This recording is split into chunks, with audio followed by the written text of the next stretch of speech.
નમસ્કાર વિદ્યાર્થી મિત્રો, સ્વાગત છે તમારું એમડબ્લ્યુપી એજ્યુકેશન યુટ્યુબ ચેનલમાં। આજે આપણે જોવાના છે ધોરણ નંબર 8 ની અંદર આઈડિયલમાં ગુજરાતી વિષયમાં પાઠ નંબર 7 દેશભક્ત જગડુશાનું આપણે સોલ્યુશન કરવાના છીએ। તો સૌપ્રથમ ચેનલને તમે સબસ્ક્રાઇબ કરો।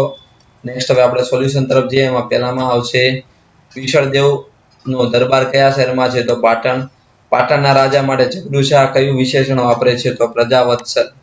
કયું છે જગડુશાએ વખારની અંદર શેની ઉપર લેખ લખાવ્યો હતો? તો આવશે તાંબાના પતરા ઉપર।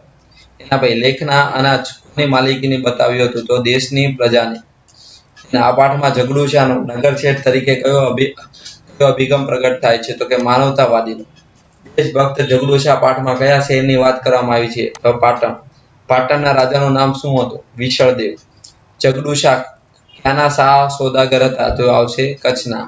ગુજરાતમાં કેટલા વર્ષોથી દુકાળ ચાલતો હતો? 3 વર્ષથી।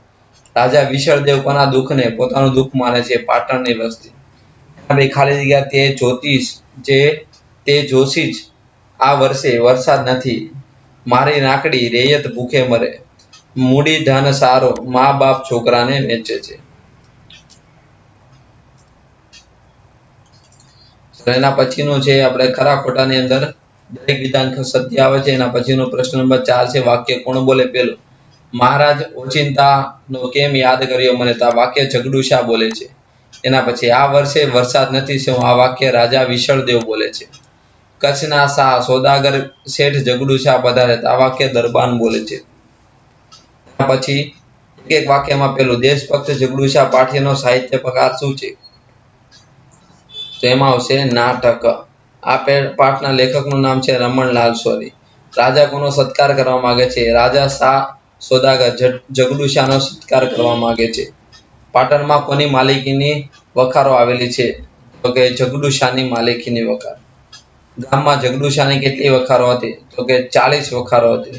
જગડુશાના મતે વખારોનું અનાજ કેવું કોનું છે? તો કે ભૂખે મરતા ગરીબ ભાઈઓ ભાંડુઓનું હતું।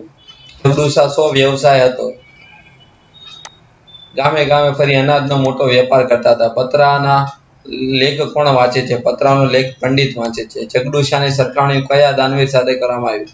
તો દાનવીર ભામસા સાથે કરવામાં આવી।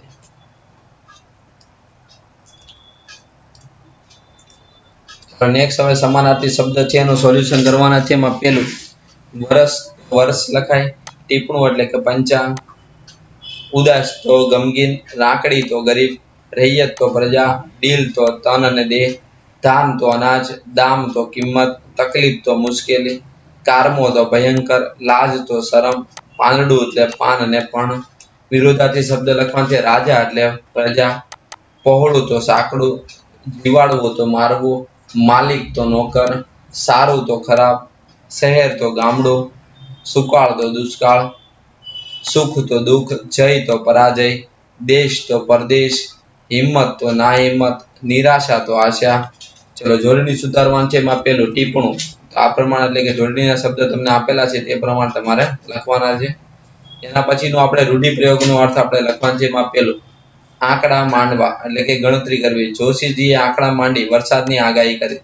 જીભ કપાઈ જવી, બોલતા બંધ થઈ જવું। વરસાદ વિશે કહેતી જોશીજીએ લાગ્યું જાણે કે પોતાની જીભ કપાઈ ગઈ। 7 ખોટનો દીકરો હોવો એટલે કે લાડકલો, એકનો એક દીકરો હોવો। દુકાળ વખતે મુઠ્ઠી અનાજ માટે મા બાપ 7 ખોટના દીકરાને પણ વેચી દેતા। સૌ સારા વાના થવા, બધી રીતે શુભ થવું। રાજાને લાગ્યું કે વરસાદ પડશે તો સારા વાના થશે। નિરાશાથી ઘેરીના છાયા ફરી વળી, નિરાશાનું વાતાવરણ ફેલાઈ જવું। પછી છે છઠ્ઠું, લાજ જવાનો વખત આવવો એટલે કે આબરૂ જવાનો પ્રસંગ આવવો। દુકાળની પરિસ્થિતિમાં ભલભલાને આબરૂ જવાનો વખત આવ્યા। મોં માંગ્યા દામ આપવા, પૂરેપૂરી કિંમત ચૂકવી। રાજા અનાજ માટે મોં માંગ્યા દામ આપવા તૈયાર હતા। એના પછી જે કુળ કળવળવી એટલે કે નિરાંત થવી। જગડુશાની વાત સાંભળી રાજાના મનમાં કળવળ। એના પછી બધા આપણે શબ્દકોશમાં લખવાના છે દરેક શબ્દ। પહેલામાં આવશે ઉદાસ, પછી આવે દરબાર, પછી આવે દામ, પછી આવે પ્રજા, પછી આવે રાજ્ય, પછી આવે વેપારી, પછી આવે છે સોદાગર। ચલો શબ્દ સમૂહ માટે એક શબ્દ છે। એમાં પેલું આંગળી ઉપર સીધા આંગળની રેખા એટલે બેઠા। ભયંકર આફત સૂચનારી વાણી એટલે કાળવાણી। મોટો રૂઆબદાર વેપારી એટલે શાહ સોદાગર। ખભા ઉપર નાખવાનું વસ્ત્ર એટલે ખેસ। વિજયનો હર્ષનાદ એટલે કે જયકોષ. પાકને નાશ કરનારો પાંખવાળો જીવ એટલે તીડ. જાહેરાત માટે દિવાલ ઉપર ચોંટાડવામાં આવતો પત્ર એટલે ભીંતપત્ર. પ્રશ્ન નંબર 14 અને 15 તમને ધ્વનિ શબ્દને જોડીને લખવાના છે અને છૂટા પાડીને લખવાના છે, તેમાંથી જોઈને લખવાના રહેશે. એના પછી અર્થભેદ શબ્દ લખવાનો છે. ગાડી એટલે કે વાહન, ગાંડી એટલે પાગલ સ્ત્રી, ઢગ એટલે ઢગલો અને ઢંગ એટલે રીતભાત, સત એટલે સત્ય સાચું, તો સંત એટલે સાધુ, જગ એટલે કે જગત દુનિયા થાય, જંગ એટલે યુદ્ધ થાય, હસ એટલે કે હસવું થાય અને હંસ એટલે કે એક પક્ષી થાય, ભાગ એટલે કે હિસ્સો થાય અને ભાંગ એટલે એક કેફી ફી. અને એના પછી એવી રીતે તમને બીજા શબ્દ આપેલા છે, એનું સોલ્યુશન તમને અહીં આપેલું છે, તમે આમાંથી જોઈને લખવાનું રહેશે. એના પછી સૂચના પ્રમાણે આપણે કર્મણી, પ્રેરક, કર્તરી વાક્ય, ભાવ વાક્ય, કર્મણી વાક્ય બધા આપેલા છે, તમે આમાંથી જોઈને લખવાના છે. તો નેક્સ્ટ હવે જોઈએ છીએ આપણે 8મું, આજ આનંદ લોકગીત છે, તેનું સોલ્યુશન આપણે કરવાના છે. તો સૌપ્રથમ પહેલા આપણે એમસીક્યુ નું સોલ્યુશન કરી દઈએ. આજ આનંદ કાવ્યનો સાહિત્ય પ્રકાર થાય લોકગીત. એના પછી લોકોમાં આનંદનો વ્યાપ્યો છે કારણ કે આકાશમાં વાદળો ઉમટ્યા છે. આ કાવ્યમાં ધરતી ઓઠિયા લીલાચેર જો, એનામાં આવશે ધરતી લીલીછમ બને. ખેડૂતો ધોરીડાને તૈયાર કરે છે, એમાં આવશે સી, વરસાદ આવવાની તૈયારી છે કારણ કે. ખાલી જગ્યામાં પહેલું આવશે આંગણે, બીજી આવશે વાદળી, ત્રીજો આવશે લીલા અને ચોથો આવશે વીર. ચલો ખરા ખોટાની અંદર જોઈએ તો આપેલા બે વિધાન તો અહીંયા સત્ય છે, બાકીના બે વિધાન તમને અહીંયા આપેલા છે એ ખોટા છે.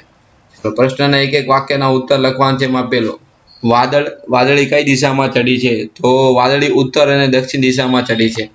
ખેડૂત કેવા ફેટા બાંધ્યા? તો ખેડૂતે માથે લીલા રંગના કસંબી ફેટા બાંધ્યા છે. એના પછી કોને કોટે ઘૂઘરાની માળા બાંધવામાં આવી? તો બળદની કોટે ઘૂઘરાની માળા બાંધવામાં આવી. વીરના વાવણીએ શું કરવામાં આવે છે? વીરના વાવણિયાને સુંદર રીતે શણગારવામાં આવે છે. વાવણિયાને કેવી રીતે શણગારી? વાવણિયાને હીરા જડિત પર મોતીઓની શેરો બાંધીને શણગારવામાં આવ્યો. ખેડૂતે શું વાવ્યું? ખેડૂતે જુવાર અને બાજરી વાવ્યા.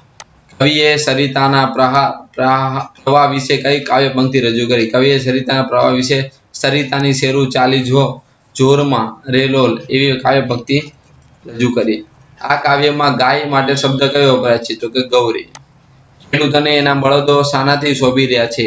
તો કે લીલા રંગની કસુંબી ફેટા અને બળદો ઘૂઘરાની માળા સાથે શોભી રહ્યા છે.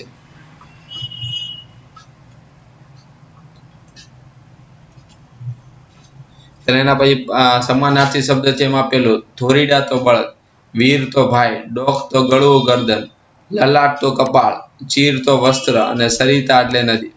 વિરોધાર્થી શબ્દ છે તો ઉત્તરનું દક્ષિણ, અનાજનું શોખ, આનંદનું શોખ, આનંદ એટલે શોખ, લીલું તો સૂકું, ચડી તો ઉતરી, આજ તો કાલ, બાંધી તો છોડી. ચલો જોડણી સુધારવાના તમને અહીંયા સોલ્યુશન આપેલા છે. એના પછી શબ્દક્રમ, ધ્વનિ છૂટા પાડવાના, ધ્વનિને જોડીને શબ્દ લખવાના છે. નેક્સ્ટ માટે આ કાવ્યમાં શબ્દ વપરાય છે તે તમારે લખવાના છે. ઉત્તરની જગ્યાએ અહીંયા ઓતર લખેલું છે. દક્ષિણ એટલે દખણ, જુવાર એટલે ચારું લખે છે, પ્રવાહ એટલે શેરું, ગાય એટલે ગૌરી, બળદ એટલે ઘોરીડા, કપાળ એટલે લલાટ, નદી એટલે સરિતા અને ખેડૂત એટલે ખેડૂત. વિદ્યાર્થી મિત્રો, આ તો આજનું સોલ્યુશન. હવે નેક્સ્ટ વિડીયો લેક્ચરમાં આપણે આના પછીના સોલ્યુશન જોવાના છે, તો તેના માટે ચેનલને તમે સબસ્ક્રાઇબ કરો, તમારા ફ્રેન્ડ સર્કલમાં લિંકને શેર કરો.